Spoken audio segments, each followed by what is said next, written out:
Raven tax நேயர்களுக்கு அன்பான வணக்கங்கள். இன்னைக்கு காலையில இருந்து ஒரு சம்பவம் தான் இன்னைக்கு தமிழ்நாட்டை முழுக்க உலுக்கிக்கிட்டு இருக்கு. கோயம்புத்தூர்ல நடந்த ஒரு 10 வயசு சிறுமியினுடைய பாலியல் வன்கொடுமை செய்து கொல்லப்பட்ட ஒரு சம்பவம். இந்த சம்பவத்தை பத்தி நம்ம இறுதியில பேசுவோம். ஏன்னா புதிய ஆட்சி புதிய மாற்றம் அப்படின்னு சொல்லி விஜய் அவர்கள் இந்த அரசியலுக்கு இந்த தமிழ்நாட்டினுடைய முதலமைச்சராக ஆகி 10 நாள் கூட ஆகல.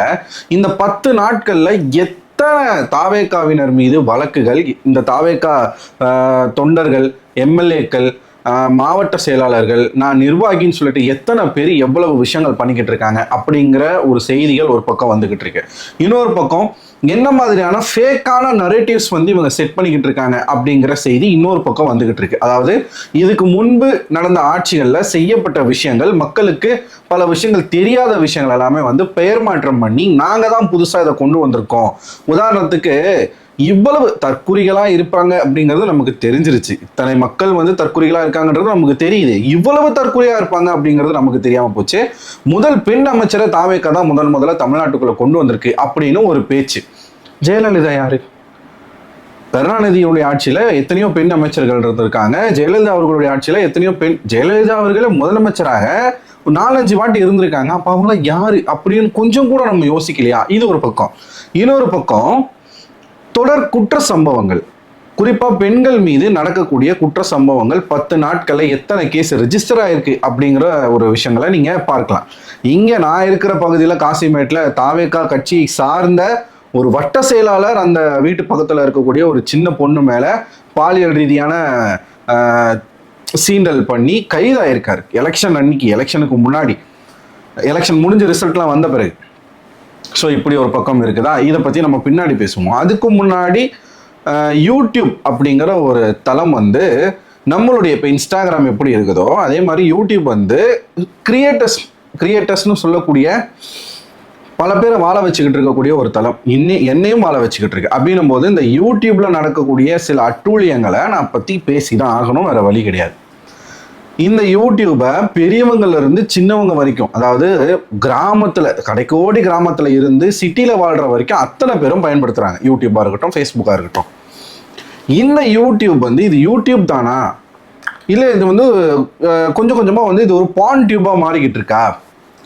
யூடியூப்ல ஏஜ் ரெஸ்ட்ரிக்ஷன்ஸ் இருக்கு, ஆட் ரெஸ்ட்ரிக்ஷன்ஸ் இருக்கு, கண்டென்ட் ரெஸ்ட்ரிக்ஷன்ஸ் இருக்கு. இப்போ எப்படி படங்களுக்கு சென்சார்ஷிப் இருக்கோ அதே மாதிரி யூடியூபுக்கும் இருக்கு. நீங்க ஆபாசமா எதுவும் பேச முடியாது, அதாவது ரொம்ப வன்முறையான காட்சிகளை காட்ட முடியாது, ஏகப்பட்ட ரெஸ்ட்ரிக்ஷன்ஸ் இருக்கு. உங்களுக்கு ஆடு கொடுக்க மாட்டான்.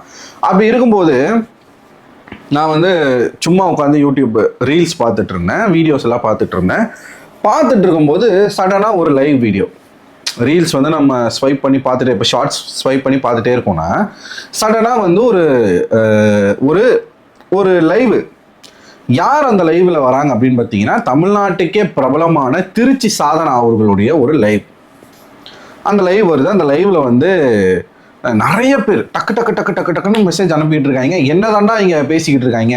அந்த அம்மா ஒரு அரைகுறையா ஒரு ட்ரெஸ்ஸை போட்டுட்டு பேசிக்கிட்டு இருக்கு. அது க்ளோஸ் அப்ல நின்று, அதாவது பார்க்குற வியூவர்ஸை எப்படியெல்லாம் செடியூஸ் பண்ணலாமோ அந்த மாதிரி இப்போ பார்த்தோடனே அதை பார்க்குறவன் செடியூஸ் ஆகணும். செடியூஸ் ஆகி, அதாவது இந்த நிறைய இல்லீகல் ஆப்ஸ்லாம் இருக்குது, ஏகப்பட்ட இந்த ஆன்லைன் ஸ்ட்ரீமிங் பண்ணக்கூடிய ஆப்ஸ்லாம் இருக்குது. அதாவது நியூடிட்டி காட்டக்கூடிய ஆப்ஸ் இருக்குது. அதன் மூலமாக பணம் சம்பாதிக்கக்கூடிய ஏகப்பட்ட வழிகள் இருக்குது. நிறைய பேர் அதை பண்ணிகிட்டு இருக்காங்கன்னு வச்சுக்கோங்களேன். அதில் என்ன நடக்குமோ, என்ன பண்ணுவாங்களோ அதை இங்கே பண்ணிக்கிட்டு இருக்காங்க ஒரு அம்மா. யாரை? நம்ம திருச்சி சாதனா தான். இவங்களை இது வரைக்கும் நான் ரீல்ஸ் போட்டு பார்த்துருக்கேன். இப்போ இன்ஸ்டாலெலாம் வேற வேற ஆண்களோட ரீல்ஸ் பண்ணுறது, தன்னுடைய குடும்பத்தாரோட ரீல்ஸ் பண்ணுறது, தவறான டபுள் மீனிங் விஷயங்கள் பேசுறது, ஒரு மாதிரியான மக்களை தூண்டி அதன் மூலமாக காசு பார்க்கக்கூடிய விஷயங்கள்லாம் பார்த்துருக்கேன். ஆனால் முதல் முறையாக யூடியூப்ல அந்த அம்மா எல்லாரையும் மெம்பர்ஷிப்பில் ஜாயின் பண்ணுங்க, சீக்கிரம் 5 பேர் வாங்க, 10 பேர் வாங்கன்னு சொல்லிகிட்டே இருக்காங்க. எதுக்கு இந்த அம்மா மெம்பர்ஷிப்பில் ஜாயின் பண்ண சொல்லுது அப்படின்னு சொல்லிட்டு நம்மளும் பார்த்தா, அதை ஓப்பன் பண்ணி, சேனலை ஓப்பன் பண்ணி பார்த்தா அதுலேயே கேட்குறானுங்க. பல பேர் அவங்க நம்பர் கேட்குறானுங்க, நிறைய விஷயங்கள் கேட்குறானுங்க. அதுக்கு ஒன்றுத்துக்கும் அவங்க ரிப்ளை கொடுக்குறாங்க. இது ஆபாசமாக ஒன்று கேட்குறான், அதுக்கு இந்த லைவ் வாங்க, இந்த மெம்பர்ஷிப்பில் ஜாயின் பண்ணுங்க, பர்சனல் இருக்கு, கோல்டு இருக்கு, சில்வர் இருக்கு, விஐபி இருக்கு, அது இதுன்னு சொல்லிட்டே இருக்காங்க. என்னடா இது? இப்போ யூடியூப் சேனல் வச்சிருக்கிற எல்லாருக்குமே தெரியும் மெம்பர்ஷிப்ன்ற ஒரு விஷயம் இருக்கு. அந்த மெம்பர்ஷிப் எதுக்கு அப்படின்னா பர்சனலாக நம்ம பேசுறதுக்கு, அதாவது பர்சனலானா ஒரு கிரியேட்டர் டு சப்ஸ்கிரைபர் அவங்க 2 பேரும் பேசிக்கிறதுக்கு, அவங்களுக்குன்னு எக்ஸ்க்ளூசிவான கண்டென்ட், நல்ல விதமான கண்டென்ட் கொடுக்கறதுக்கு மெம்பர்ஷிப்னு இருக்கு. நீங்கள் வந்து இந்த அமௌண்ட் வந்து நீங்கள் ஸ்பெசிஃபிக்காக மந்த்லி நீங்கள் கட்டினீங்க அப்படின்னா, இப்போ இந்த இன்ஸ்டாகிராமில் சப்ஸ்கிரிப்ஷன் ஒன்று இருக்குல்ல, சேம் அதே தான் யூடியூப்பில் மெம்பர்ஷிப்பு இருக்குது. அதுக்கு நிறைய விதமான மெம்பர்ஷிப்பு இருக்குது. இவங்க என்னென்னலாம் வச்சுருக்காங்க அப்படின்றத நான் வந்து உங்களுக்கு காட்டுறேன்.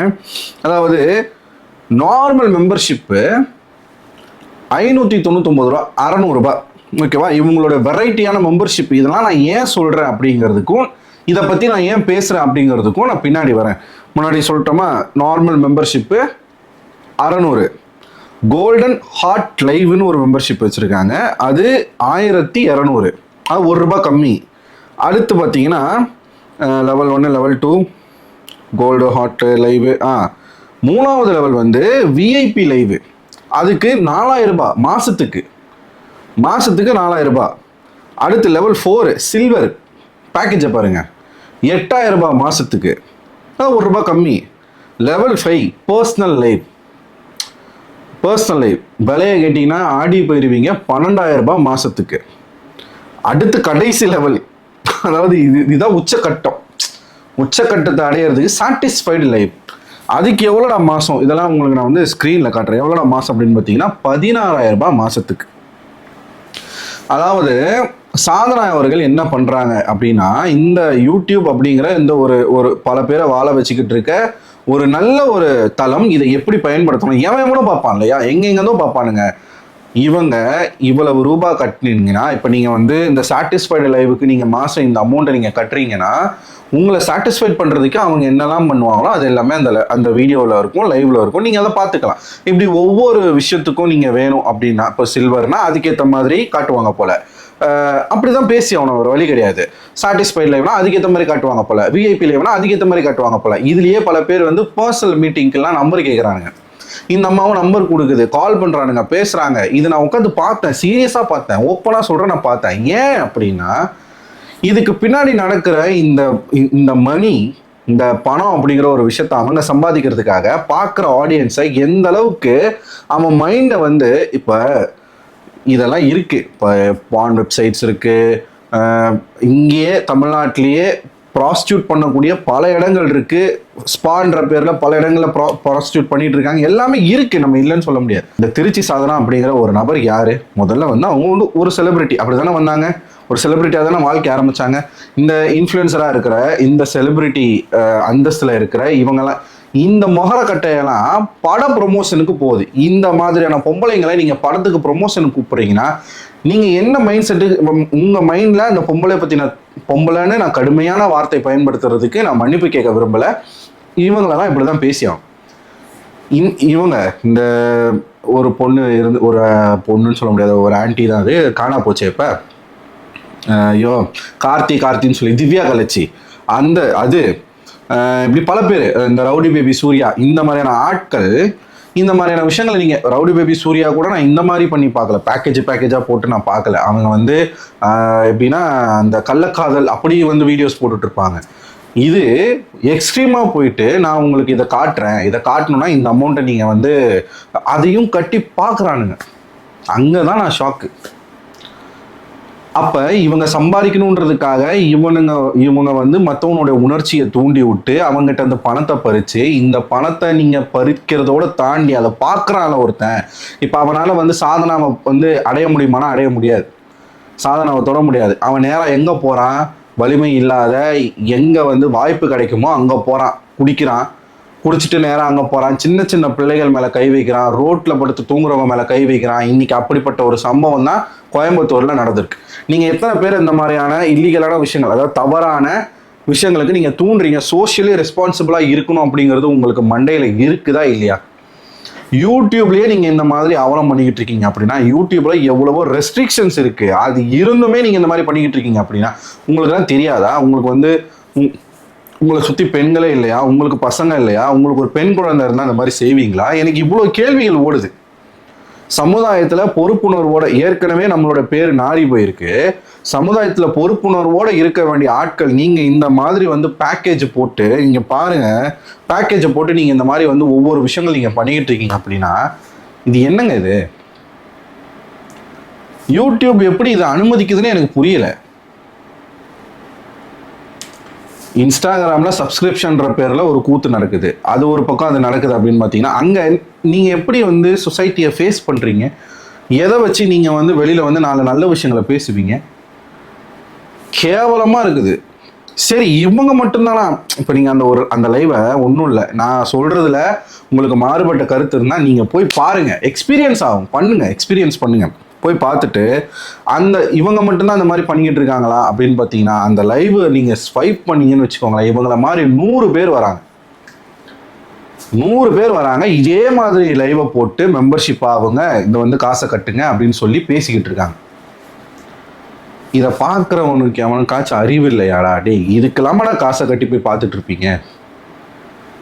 இதை உடனடியாக யூடியூப் பேன் பண்ணணும். இது ரொம்ப தவறு, இது ரொம்ப ரொம்ப தவறு. இந்த மாதிரியான விஷயங்கள் வந்து கடைசியில் எங்கே போய் முடியுதுன்னா, எங்கேயோ ஏதோ ஒரு ஊரில் ஏதோ எவனோ ஒருத்தன் அவனுடைய வெறி அடக்க முடியாமல் அதை கொண்டு போய் வலிமையே இல்லாத இப்போ யார்கிட்ட காட்ட முடியுமோ அங்கே போய் காட்டிடுறான். அப்படி பல பெண்கள் வந்து இன்னைக்கு வந்து கஷ்டப்பட்டு இருக்காங்க. 10 வயசு குழந்தை இறந்து போயிருக்கு. ஒருத்தன் வந்து ஒன் சைடு லவ், அந்த பொண்ணு காதலுக்கு ஒத்துக்கல அப்படிங்கிறதுக்காக அந்த பொண்ணு கல்லாலே அடித்து பயங்கரமாக அடிச்சிருக்கான், நடு ரோட்டில் அடிச்சிருக்கான். கொஞ்சமாச்சும் சோஷியலி ரெஸ்பான்சிபிளாக இருங்க. திருச்சி சாதனா போன்ற ஆட்களுக்கு நான் இதை வந்து ஒரு கோரிக்கையாக வைக்கிறேன். தயவு செய்து சோஷியலி ரெஸ்பான்சிபிளாக இருங்க.